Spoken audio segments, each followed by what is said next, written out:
Hello students, online class में स्वागत है। आज हम पढ़ेंगे क्लास 9 का सब्जेक्ट मैथ्स, जिसे हम अध्याय 9.3 तक पढ़ लिए थे। अध्याय 9 कंप्लीट हो चुका था। आज हम अध्याय 10 पढ़ेंगे, जिसका नाम है त्रिभुजों में सर्वांग समता।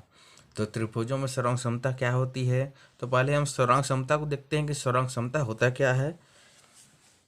कोई भी दो आकृति दी हुई है, ठीक है। यदि वह दो आकृति दोनों एक दूसरे को अपने ओर ढक ले, मान लीजिए कोई दो त्रिभुज दिया हुआ है। मैं यहाँ पर दो त्रिभुज बना देता हूँ। मान लीजिए कोई दो त्रिभुज है। एक त्रिभुज है ए बी और सी, ये एक त्रिभुज है। दूसरी त्रिभुज यह है कि मान लीजिए डी ई एफ, ये दो त्रिभुज है। तो ये दो त्रिभुज सर्वांगसम कब होंगे? जब इस त्रिभुज को उठा करके इस त्रिभुज के ऊपर में रख देंगे। ये दोनों त्रिभुज जब एक दूसरे को ढक लेगा, ओवरलैप हो जाएगा, तो ये क्या कहलाएंगी? सर्वांग समता कहलाएंगी। मतलब जब ये दोनों त्रिभुज इस दोनों त्रिभुजों के एक के ऊपर एक जब रख देंगे, और जो ए बी सी ये त्रिभुज है, ये डी ई और एफ को जब पूरी तरीके से ढक लेगा, तो ये क्या कहलाएंगे? एक सर्वांगसम त्रिभुज कहलाएंगे, ठीक है। उसके अलावा यह है कि जैसे कि कोई भी कापी या किताब है, उसके पन्ने सर्वांगसम होते हैं। आप कापी या किताब को क्या करते हैं? बंद कर देते हैं, तो वह जो है एक दूसरे को ढक लेते हैं, तो भी क्या कहलाते हैं? वो सर्वांगसम कहलाते हैं। मान लीजिए कि ये एक वर्ग है। एक वर्ग बना देता हूँ। मान लीजिए ए बी सी और डी, एक वर्ग है। दूसरा वर्ग है ई एफ जी और एच। ये दोनों क्या हो जाएंगे? सर्वांगसम होंगे। कब होंगे? जब इन दोनों को मिला देने पर, मतलब ये इस वर्ग को उठा करके इस वर्ग के ऊपर या फिर इस वर्ग को उठाकर इस वर्ग के ऊपर रख देने से ये दोनों एक दूसरे को ढक लेंगे, तो क्या कहलाएंगे? दोनों सर्वांगसम हो जाएंगे, ठीक है। सर्वांगसम का चिन्ह किस प्रकार से बनता है? वो इस प्रकार से बनेगा। पहले ऐसे बनाएंगे और इस प्रकार से बनाएंगे। ये क्या है? ये सर्वांगसम है, ठीक है। ये क्या कहलाएंगे? सर्वांगसम है। तो सर्वांगसम का चिन्ह इस प्रकार से बनेगा। जैसे कि A B C D E F के सर्वांगसम है, तो इसको कैसे लिखेंगे? ए बी सी सर्वांगसम है डी ई और एफ के, ठीक है। उसी प्रकार से ए बी सी डी सर्वांगसम है ई एफ जी एच के, तो ए बी सी और डी ये सर्वांगसम है ई एफ जी और एच के। तो इस सर्वांगसम में क्या है? चिन्ह है, ठीक है। अब हम देखते हैं कि जो है गणितीय रूप में सर्वांगसम को किस प्रकार से हम प्रदर्शित करेंगे, ठीक है। तो आइए देखते हैं गणितीय रूप में गणितीय तरीके से कैसे पता करेंगे कि कोई त्रिभुज क्या है? सर्वांगसम है। तो उसके लिए क्या है, दो तीन चीज़ें हमको याद रखनी पड़ेंगी। गणितीय रूप में गणितीय तरीके से हम कैसे पता लगाएंगे कि कोई भी दो दिए गई त्रिभुज है वह क्या है? सर्वांगसम है। तो हम क्या करेंगे? एक प्रकार का एक प्रमेय है, जिसको बोलते हैं भुजा कोण भुजा भुजा कोण भुजा सर्वांग समता। भुजा कोण भुजा सर्वांग समता, ठीक है। भुजा कोण भुजा सर्वांग समता मतलब ये क्या होता है? मान लीजिए मैं कोई दो त्रिभुज बना देता हूँ, ए बी और सी। इसी बात कोई दूसरा त्रिभुज बना देता हूँ, डी ई और एफ। तो दूसरा त्रिभुज है डी ई और एफ। तो ये दोनों त्रिभुज सर्वांगसम कब होंगे? जब उसमें भुजा कोण भुजा, अब क्या होगा? दोनों सर्वांगसम का मतलब कि भुजा कोण भुजा क्या होता है? किसी एक त्रिभुज की दो भुजा और बीच का कोण। जैसे कि मान लीजिए कि ये दो भुजा हो गई और ये बीच का कोण। किसी दूसरे त्रिभुज की भुजा और बीच से कोण का यदि बराबर हो गया, तो ये त्रिभुज क्या कहलाएंगी? सर्वांगसम कहलाएंगी, ठीक है। मतलब ए बी सी सर्वांगसम हो जाएगा किसके? डी ई और एफ के, ठीक है। तो कोई भी दो त्रिभुज सर्वांगसम होंगे यदि पहले त्रिभुज की दो भुजाएं और उनके बीच का कोण किसी दूसरे त्रिभुज की दो भुजाएं और बीच के कोण के आपस में क्या होगा? बराबर होंगे। मतलब कि ए बी बराबर होगा डी ई के, ए सी बराबर होगा डी एफ के, और कोण ए बराबर होगा कोण डी के, ठीक है। मतलब क्या होगा? ए बी बराबर होगा डी ई के। ये दोनों भुजाएं आपस में बराबर हो जाएंगी, क्या हो जाएगी, ए सी बराबर होगा डी एफ के। तो ए सी बराबर डी एफ, और कोण ए और कोण डी आपस में क्या हो जाएगा, बराबर होगा। तो हम, तो इससे क्या सिद्ध होगा कि कोई दो त्रिभुज आपस में क्या है, बराबर सर्वांग होंगे। ठीक है। दूसरा है इसका कोण भुजा कोण सर्वांग समता। कोण भुजा कोण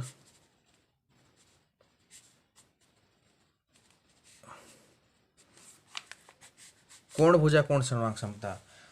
इससे ही मान लीजिए कि हम कोई दो त्रिभुज बना लेते हैं।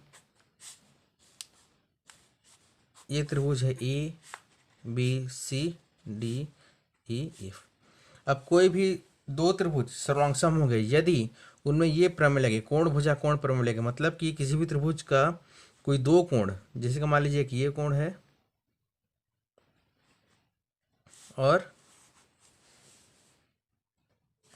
और ये वाली कोण,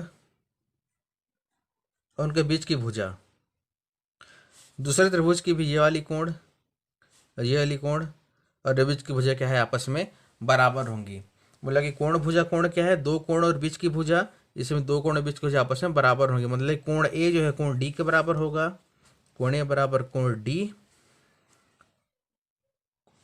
ए सी बराबर डी एफ, ए सी बराबर डी एफ, और कोण सी बराबर कोण एफ, तो कोण सी बराबर कोण एफ। तो यदि इस प्रकार से यदि कोण भुजा कोण वाला प्रमेय है तो इसमें क्या हो जाएगा, ए बी सी आपस में क्या हो जाएंगे, सर्वांगसम हो जाएंगे। तीसरा आता है भुजा भुजा भुजा भुजा भुजा भुजा सर्वांग समता। इसमें भी हम कोई भी दो त्रिभुज आपस में बना लेते हैं। एक ये त्रिभुज है, दूसरा ये त्रिभुज है ए बी सी डी ई और एफ। भुजा भुजा में क्या, भुजा कौन सा प्रमेय है कि किसी त्रिभुज की तीनों भुजाएं दूसरे त्रिभुज के तीनों भुजाओं के बराबर होंगी, त्रिभुज क्या सर्वांगसम होंगे। मतलब कि ये भुजा और ये भुजा, इस त्रिभुज की ये भुजा और ये भुजा के बराबर होंगे। मतलब कि ए बी बराबर होगा डी ई के, ए सी बराबर होगा डी एफ के, और बी सी बराबर होगा ई एफ के। तो त्रिभुज हो जाएंगे आपस में सर्वांगसम हो जाएंगे। मतलब कि ए बी बराबर होगा डी ई के, बी सी बराबर होगा ई एफ के, और ए सी बराबर होगा डी एफ के। तो दोनों त्रिभुज आपस में क्या हो जाएंगे, सर्वांगसम हो जाएंगे। मतलब कि ए बी और सी सर्वांगसम होगा डी ई और एफ के। ठीक है। ये जो हो गया सर्वांगता पहचानने के जो है 3 नियम है। अब इसके बाद चौथा नियम देखते हैं। चौथा प्रमेय जो है वह है कोण कोण भुजा सर्वांग समता। ठीक है। कोण कोण भुजा सर्वांग समता। अब ये कोण कोण भुजा सर्वांग समता क्या है, इसके लिए हम समझाने के लिए दो त्रिभुज बना लेते हैं। एक त्रिभुज है ए बी सी और दूसरी त्रिभुज होता है डी ई और एफ। यहाँ पर देखिएगा कोण कोण भुजा है, मतलब कि कोई भी दो त्रिभुज सर्वांगसम होंगे यदि उन त्रिभुजों का दो कोण और एक भुजा दूसरे त्रिभुज की दो कोण और एक भुजा के आपस में बराबर होंगे। मतलब कोण कोण भुजा में कैसे बनेगा, पहला कोण इसको ले लीजिए, ये कोण हुआ, ठीक है, और फिर दूसरा कोण क्या हो जाएगा, ये कोण हो जाएगा, और एक भुजा क्या हो जाएगी, ये वाली भुजा हो जाएगी। मतलब कि कोण भुजा के बीच में एक कोण, तो कोण भुजा के बीच में एक कोण और बनेगा। तो दो कोण और उनकी संगत भुजाएं, दूसरे त्रिभुज की दो कोण और उनके संगत भुजा के आपस में क्या है, बराबर है। ठीक है।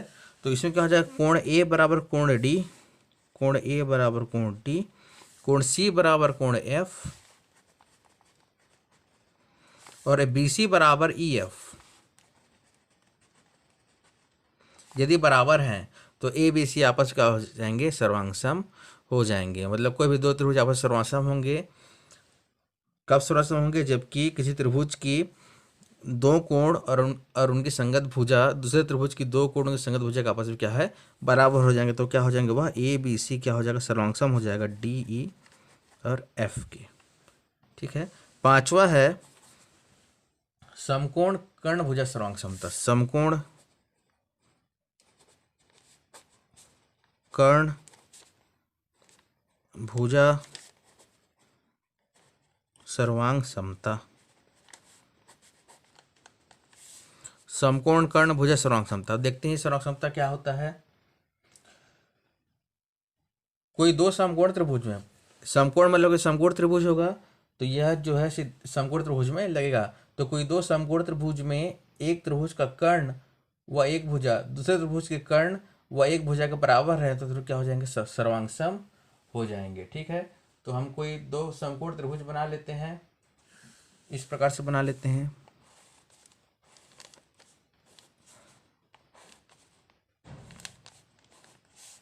A B C D E F, ये कोई दो समकोण त्रिभुज है। तो कोई दो समकोण त्रिभुज में त्रिभुज का कर्ण एवं एक भुजा, ठीक है, हम कर्ण को इस मान लेते हैं, कर्ण और एक भुजा दूसरे त्रिभुज के कर्ण और एक भुजा के बराबर है तो त्रिभुज क्या हो जाएंगे, वह सर्वांग सम हो जाएंगे। ठीक है, समकोण त्रिभुज में ये क्या है, 90 अंश का रहता है। तो किसी भी दो समकोण त्रिभुज में त्रिभुज का कर्ण और एक भुजा, चाहे तो आप इस भुजा को भी ले सकते हैं, चाहे तो इस भुजा को भी ले सकते हैं, दोनों में से किसी एक को ले सकते हैं। तो किसी त्रिभुज समकोण त्रिभुज का एक कर्ण व एक भुजा दूसरे त्रिभुज के कर्ण और एक भुजा के बराबर है तो त्रिभुज क्या हो जाएंगे, सर्वांग सम हो जाएंगे। मतलब कि इसमें क्या है, ए सी बराबर डी एफ, एक कर्ण हो गया, भुजा क्या होगा, ये हो गया ए बी और डी ई, ए बी बराबर डी ई, तो क्या हो जाएंगे, सर्वांग सम हो जाएंगे। तो ए बी सी सर्वांग सम है डी ई और एफ के। तो इस प्रकार से सर्वांग समता के 5 नियम है, पांचों नियम को आप लोग याद रखिएगा जो आपके सवाल को हल करने में मदद करेगा। ठीक है, तो पहला है आपका भुजा कोण भुजा, मतलब किसी भी त्रिभुज की दो भुजाओं के बीच में बना कोण दूसरे त्रिभुज की दो भुजाओं के बीच में बना कोण के यदि बराबर है तो क्या हो जाएंगे, दो त्रिभुज आपस में सर्वांग सम हो जाएंगे। और कोण भुजा कोण मतलब किसी त्रिभुज की दो कोण और बीच की भुजा दूसरे त्रिभुज की दो कोण और बीच की भुजा का बराबर है तो त्रिभुज क्या हो जाएंगे, आपस में सर्वांग सम हो जाएंगी। भुजा भुजा भुजा, यदि किसी त्रिभुज की तीनों भुजा दूसरे त्रिभुज की तीनों भुजाओं के बराबर है त्रिभुज क्या हो जाएंगे, आपस में सर्वांग सम हो जाएंगे। ठीक है, इसके बाद अगला आता है कोण कोण भुजा, यदि किसी त्रिभुज की दो कोण और संगत भुजा किसी दूसरे त्रिभुज की दो कोण और संगत भुजा के बराबर हैं तो क्या हो जाएंगे, आपस में सर्वांग सम हो जाएंगी।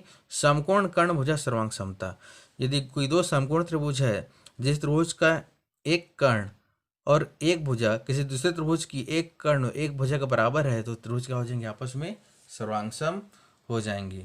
ठीक है, तो ये आपका जो है त्रिभुज की सर्वांग समता को पहचानने के 5 नियम है।